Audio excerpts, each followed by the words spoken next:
सुखप्रीत कौर, इनका visa 5 refusal के बाद आया है। अभिनव तनेजा का 4 रिफ्यूज़ल के बाद, सुखप्रीत सिंह का 4 रिफ्यूज़ल के बाद, लवप्रीत कौर का भी 4 रिफ्यूज़ल के बाद, इसके बाद अभिषेक गिरी का 5 रिफ्यूज़ल के बाद, मुनिंदर सैनी का 5 रिफ्यूज़ल्स के बाद।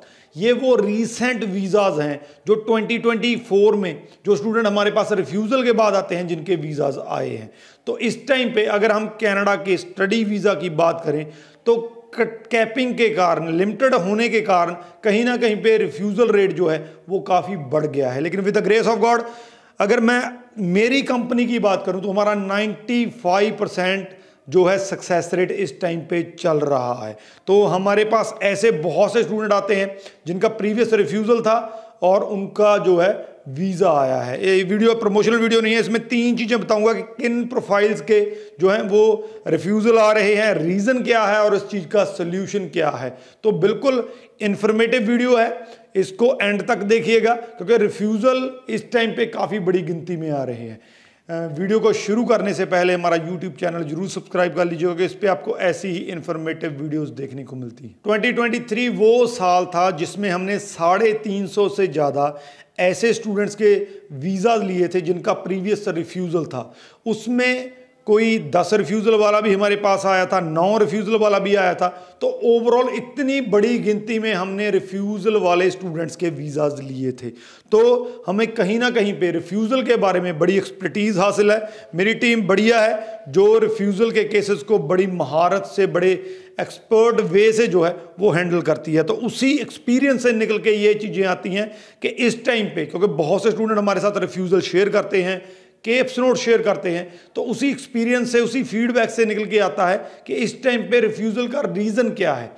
सबसे बड़ी बात है, रिफ्यूज़ल का रीज़न जो इस टाइम पे है वो कोर्स सिलेक्शन है। जी हाँ, बहुत से ऐसे स्टूडेंट हैं जो गलत, हालांकि मैं हर एक वीडियो में कहता रहता हूं, लेकिन ये इस टाइम पे सबसे ज़्यादा लागू हो रहा है।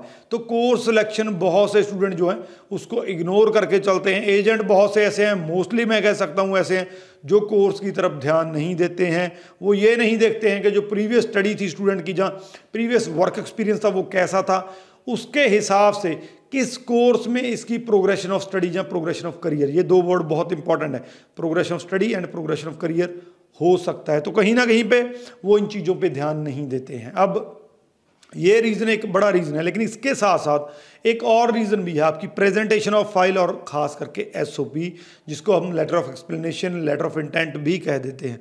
तो आपकी जो प्रेजेंटेशन है बढ़िया होनी चाहिए, सारे डॉक्यूमेंट बढ़िया होने चाहिए, लेकिन आपकी SOP, क्योंकि इस टाइम पे अगर आपके वीज़ा का सबसे बड़ा कारण कोई बन रहा है तो SOP है, अगर आपके रिफ्यूज़ल का सबसे बड़ा कारण बन रहा है तो वो भी SOP है।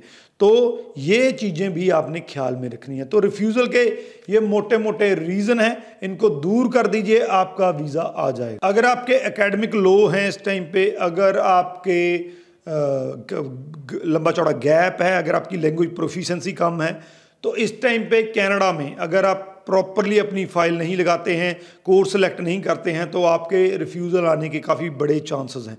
तो अगर प्रोफाइल बढ़िया है, आपको डरने की जरूरत नहीं है, आप डिप्लोमा प्रोग्राम लीजिए, आप कोई भी प्रोग्राम लीजिए। लेकिन अगर आपका प्रोफाइल, ये इंपॉर्टेंट है, इसको ध्यान से सुन लीजिए, अगर आपका प्रोफाइल जो है वो वीक है, किसी भी एस्पेक्ट से वीक है, तो I highly highly highly recommend masters लीजिए या बैचलर लीजिए। +2 वाले बैचलर में एडमिशन लो, ग्रेजुएशन वाले तो मैं कहता ही हूँ कि मास्टर में एडमिशन लो, तो आपके वीज़ा चांसेस ज़्यादा हैं। वैसे भी मास्टर्स पे कैपिंग नहीं है, कोई मास्टर्स को लिमिट नहीं किया गया है। दूसरी जो है उसको लिमिट कर दिया गया है। अब तक जो है 2,44,895 वीज़ा इशू हो चुके हैं, 2024 की बात कर रहा हूँ। अगर हम 3,64,000 की बात करें तो 1,20,000 वीज़ा सिर्फ पेंडिंग है जो उन्होंने देने हैं। तो इस लिमिटेशन के कारण कहीं ना कहीं पे जो वीक प्रोफाइल है उनका वीज़ा जो है आने के चांसेस कम है। बैचलर लीजिए, खास करके मास्टर्स लीजिए, उस पर कोई कैपिंग नहीं है, आपका वीज़ा आने के चांसेस बहुत ज़्यादा है। तो ये सोल्यूशन है कि आप अपना जो कोर्स बहुत ध्यान से सिलेक्ट कीजिए। दूसरा, बैचलर प्रोग्राम लीजिए या मास्टर्स प्रोग्राम लीजिए, आपके वीज़ा आने के चांसेस ज़्यादा हैं। और तीसरा बहुत बड़ा इम्पॉर्टेंट, इसकी तरफ बहुत कम लोग ध्यान देते हैं। मेरे पास बहुत सी SOPs चेक करवाने के लिए आते हैं, उनमें से 90% SOPs, इवन मैं 95 भी कहूँगा, वो एसओपीज लाइक नहीं होती हैं जिससे वीज़ा आ सके। आपका प्रोफाइल बहुत बढ़िया, आपकी एसओपी वीक है, आपका वीज़ा आ जाएगा।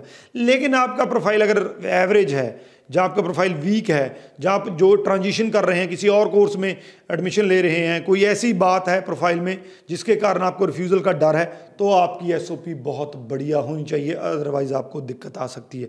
तो सोल्यूशन ये है, प्रोफाइल बढ़िया कीजिए, प्रेजेंटेशन बढ़िया कीजिए, एसओपी बढ़िया लिखिए, मास्टर्स बैचलर में एडमिशन लीजिए, आपके वीज़ा आने के चांसेस बहुत ज़्यादा हैं। जैसा कि मैंने स्टार्टिंग में कहा था, जो रिफ्यूज़ल है उसमें हमें एक्सपर्ट कहा जाता है। अगर आपका रिफ्यूज़ल आया है, आपको लगता है कि कनाडा वीज़ा आपका पॉसिबल नहीं हो सकता है, नंबर नीचे दिए गए हैं, कांटेक्ट कर सकते हैं। अगर आपका प्रोफाइल हम एक्सेप्ट करते हैं, मैं आपको श्योर करता हूं कि आपका वीज़ा आ सकता है। वीडियो को मैक्सिमम टू मैक्सिमम शेयर कर दीजिए। इस वीडियो के रिगार्डिंग अगर कोई क्वेश्चन है तो नीचे लिख दीजिए, आपको आंसर मिल जाएगा। राजवी चहल, थैंक यू सो मच।